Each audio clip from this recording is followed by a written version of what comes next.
Before there was the boy who lived, there was just a war. People like to start the story with a baby in a crib. That is wrong. You do not get a legend from a crib. You get a legend from fear. And in those years, fear had a name, not a long one. Just 2 words, Lord Voldemort.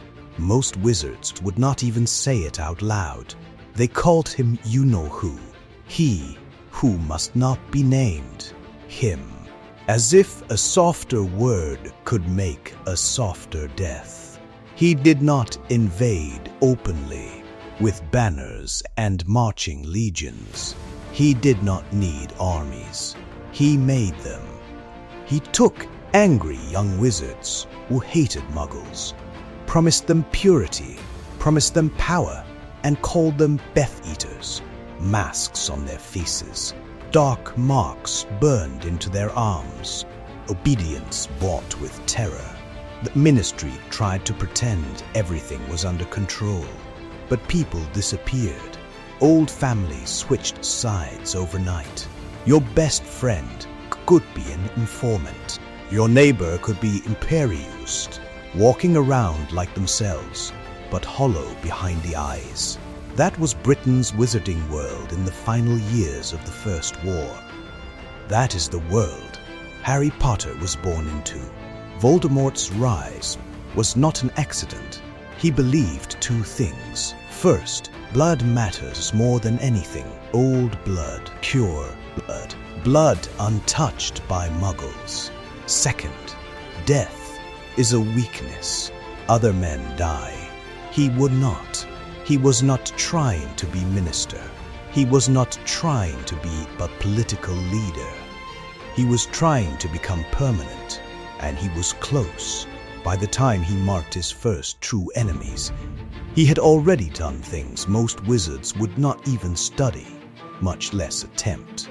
Unnatural magic, illegal magic, severing parts of his own soul and hiding them to keep himself alive. Not rumor, not folktale. Fact, he was not playing for power. He was playing for immortality. And then somebody said he could still lose. It happened in a room above a bar, not a throne room, not a prophecy hall bathed in golden light. Just a dusty back room in London, in the Hall of Prophecy at the Ministry of Magic.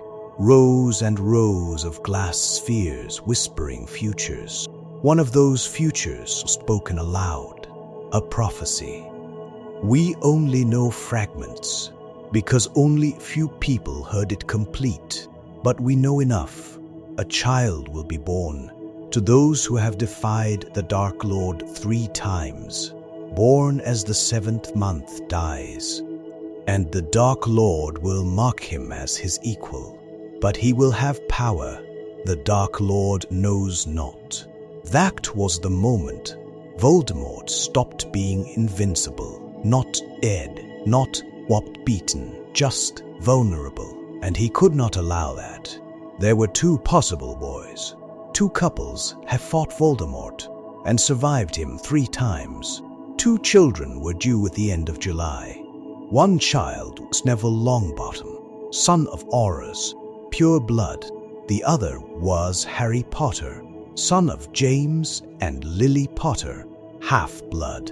Voldemort chose one. He chose the half-blood.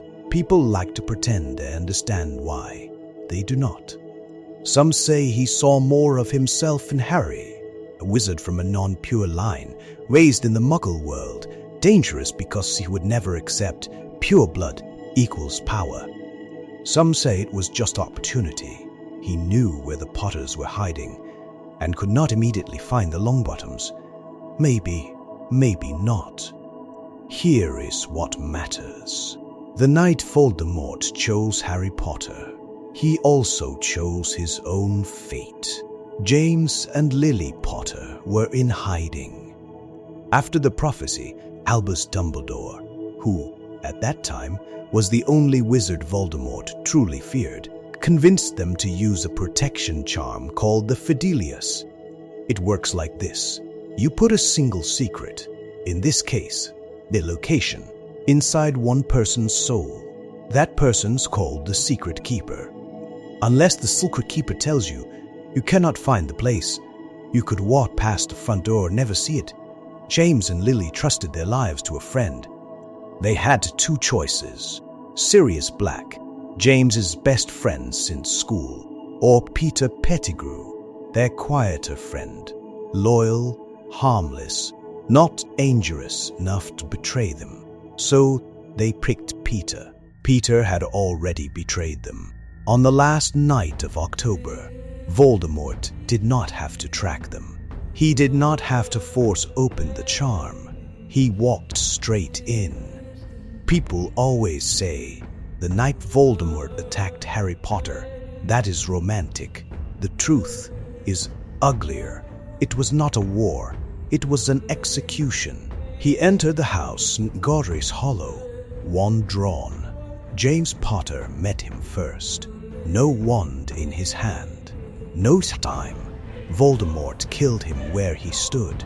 That's how fast it happened. The Dark Lord walked past the father of the boy in the prophecy, like he was moving through smoke. He never slowed down. Upstairs, Lily Potter was with her son. Harry was not special yet. He was not the chosen one. He was not the boy who lived. He was 1 year old. Voldemort offered Lily mercy. That surprises people. Why would Voldemort offer mercy? Because even monsters respect efficiency. He did not care if Lily lived or died. She was not the subject of the prophecy. He just needed to kill the child, get rid of the problem, erase the future, sleep easy. So he told her, step aside. Lily did not. She refused, again and again. There are moments in history that sound glorious when you retell them, but would have just sounded like begging in real time. This was one of them. She stood between the most feared wizard alive and a crib. No wand in her hand, no spell on her lips, just no. So he killed her. Avada Kedavra, the killing curse. No light, no blood, no body torn apart, just green and then silence. And at that exact instant, something happened that Voldemort did not anticipate, because Voldemort did not believe it was possible. Lily Potter's refusal, her choice to die when she had been offered life, triggered old deep, binding magic, not classroom magic, not ministry-approved magic. Something older than the ministry, older than Hogwarts, older than wands, sacrificial protection. A mother staking her own life freely in exchange for the life behind her. That act sealed Harry.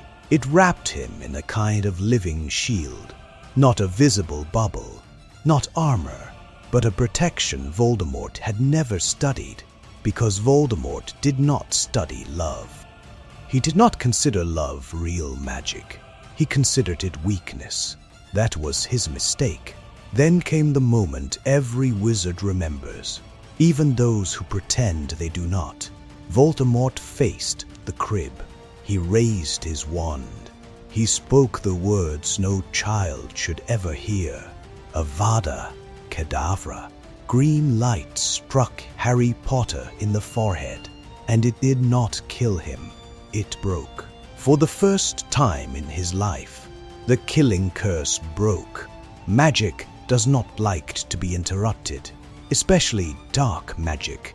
It twisted, it rebounded, it tore back along its own path and hit the one who cast it. Voldemort had split his soul to make himself impossible to kill. That night, the curse hit what was left of that soul like a hammer. His body could not hold him anymore. The Dark Lord, the most feared wizard in modern history, was ripped out of his own flesh. People say Voldemort died that night. No, he did not die. He lost his body. That is different. Death is an ending. What happened to Voldemort was worse. His soul was blasted loose, unstable, damaged, but still hooked to the world by dark magic he would done long before. He was not alive. He was not dead. He was displaced. Not man, not a ghost, a fragment. He fled. He had no choice. Meanwhile, the house in Godric's Hollow was blown open from within, the roof torn, the walls broken, smoke, stone, cold night air. And in the wreckage, a crying child, bleeding from the forehead, still alive. That scar, the lightning bolt scar, everyone likes to draw on t-shirts and mugs. That is not decoration. That is impact damage. That is what happens when a killing curse hits a living shield made of love and rebounds through a soul that is being cut apart and stitched back wrong. That mark connected Harry and Voldemort permanently. It was not just a wound, it was a bridge. From that night on, Harry Potter carried a piece of Voldemort inside him. Not metaphorically, literally. A sliver of the Dark Lord's soul had nowhere else to go. When the body exploded, it latched to the only living thing in reach. That is why Harry would later hear Voldemort's thoughts. That is why Harry would later feel Voldemort's anger. That is why, when Harry stood in front of the Dark Lord again years later, Voldemort felt something familiar. He had already marked the boy as his equal. The prophecy said it would happen. He fulfilled it himself. Now, listen carefully, because this is the part almost no one outside the Order ever understood. Harry did not survive because he was powerful. Harry survived because his mother loved him more than she loved her own life, and Voldemort could not process that. Voldemort thought love was childish. He thought mercy was weakness. He thought not killing someone was the same thing as showing respect. He never understood that Lily Potter did not bargain with him. She made an absolute trade, her life for her son's life. When she fell, that promise wrapped itself around Harry like armor. Voldemort could not touch. So when Voldemort tried to kill Harry, the curse hit at that ancient protection, snapped, spun back, and erased the body that cast it. Voldemort was not defeated by wand work. He was defeated by something he did not believe existed. And then the world celebrated. Because of course, it did. Owls crossed the sky in daylight like a storm of wings. Wizards lit fireworks in the streets. People said his name for the first time in years. Voldemort, Voldemort, Voldemort. Past tense, gone. The Ministry announced peace before they even had proof. The prophet printed, "He who must not be named defeated," in letters big enough to choke on. Everybody cheered the fall of the Dark Lord. Nobody asked what happened to the child. Albus Dumbledore, Havoc's headmaster, chief opponent of Voldemort, and in those days the closest thing we had to a general, arrived at the ruined house in Godric's Hollow. Alongside him, Sirius Black, who had come to take Harry himself. Sirius wanted to raise the boy. He was Harry's godfather. He was ready to fight the Ministry, fight anybody, take the kid and vanish if he had to. He never got the chance because something else happened that same night. Peter Pettigrew The weak friend no one watched, because he is not dangerous, staged his own disappearance, framed Sirius for betrayal, and ran straight to Voldemort's old supporters. Sirius went after him in rage. He was arrested without trial. While he was taken away, the child kept crying in the ruins, and the only adult left standing between Harry Potter and a cold, ordinary world was Dumbledore. Dumbledore turned away from the ruins before sunrise. Morning came over Godric's Hollow, a world that thought it was safe again. So Dumbledore made a choice. He did not keep Harry in the wizarding world as a symbol. He did not raise him among witches and wizards who would bow when he walked past, and call him the boy who lived before he could even speak. He did the opposite. He erased him. He placed Harry, the child who had just survived the most powerful killing curse in existence, on the doorstep of his only living blood relatives, the Dursleys. Petunia Dursley, Lily's sister. Muggle, proud of it, loud about it, cruel, if we are honest. Why? Because of the same ancient protection that saved Harry in Godric's Hollow could be extended, but only through blood. As long as Harry lived in a home where his mother's blood still lived, Voldemort, or anything of Voldemort that might someday crawl back, could not touch him there. People call that decision kind. It was not kind. It was strategic. Dumbledore was not giving Harry a childhood. He was building him a shelter.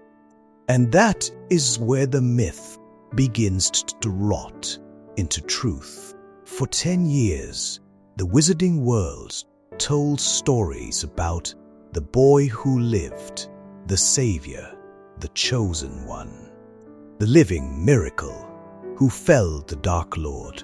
For 10 years, Harry Potter lived in a cupboard under the stairs, uncelebrated, uninformed, unloved. He did not know why strangers whispered when they saw his scar. He did not know why the Dursleys hated magic, like it was a disease. He did not know why odd things happened around him when he was angry or scared. He did not know he had already survived a man the rest of us could not even say out loud. Here is the answer to the question everyone asks. Why could not Voldemort kill Harry Potter? It was not luck. It was not prophecy alone. It was not that Harry was secretly stronger. It was this. 1. A prophecy told Voldemort someone could defeat him. 2. Voldemort decided to kill that someone before the child grew up. 3. Lily Potter chose death instead of stepping aside. 4. That choice forged ancient protection around her son. 5. Voldemort struck Harry with a killing curse anyway. The curse rebounded, destroyed Voldemort's body, and tore a fragment of his soul loose into Harry. 7. Harry lived. Voldemort persisted. Which means the real truth is darker than people like to admit. Voldemort did not fail to kill Harry. He failed to understand the cost of trying. From that night on, 2 legends began at the same time. 1, the boy who lived, and 2, the Dark Lord who could not die. Both were incomplete. Harry was not savior. He was a child carrying a piece of the enemy inside him. Voldemort was not gone. He was wounded, broken, reduced to almost nothing, but not finished. The rest of the story, Half-Code, the stone, the chamber, the resurrection, the final war, all of it is just fallout from that night. Everything that happened later started in one upstairs room in Godric's Hollow, lit for a moment in green, not because of a spell no one had seen before, because of something Voldemort never valued. Love freely given. That is how the Dark Lord fell. That is how the scar was made. That is why the curse failed. That is why Harry Potter lived. And that is where the First War ended. Not with Voldemort's death, with his first mistake,